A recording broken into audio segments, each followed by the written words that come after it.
The United States has called on Russia to agree to an unconditional, month-long ceasefire as part of a U.S Ukraine-backed initiative to halt the ongoing war. Ukrainian President Volodymyr Zelensky confirmed Kyiv's willingness to negotiate a truce, while Washington warned of a strong response if Moscow refused. With the war in its third year and tens of thousands of casualties, the ceasefire proposal marks a critical moment in efforts to de-escalate the conflict. The truce negotiations come amid shifting U.S. policy under President Donald Trump.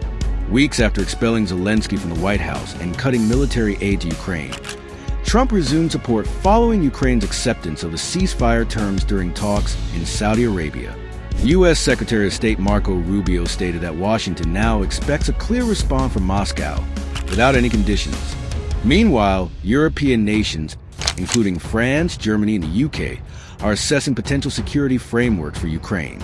Despite Kyiv's willingness, Russia remains non-committal, with the Kremlin awaiting further details before making a decision. The Russian Foreign Ministry has previously dismissed the idea of a temporary ceasefire as unacceptable.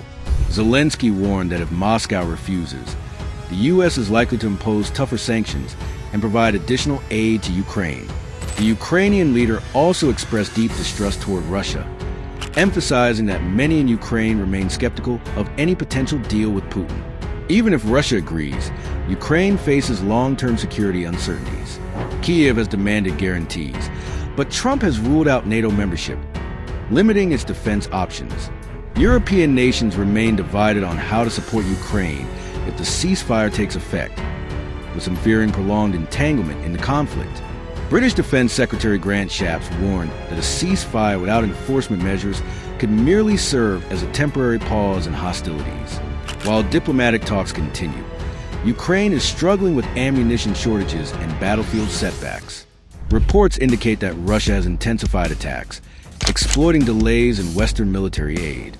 With both sides locked in a strategic standoff, the effectiveness of the ceasefire proposal remains uncertain.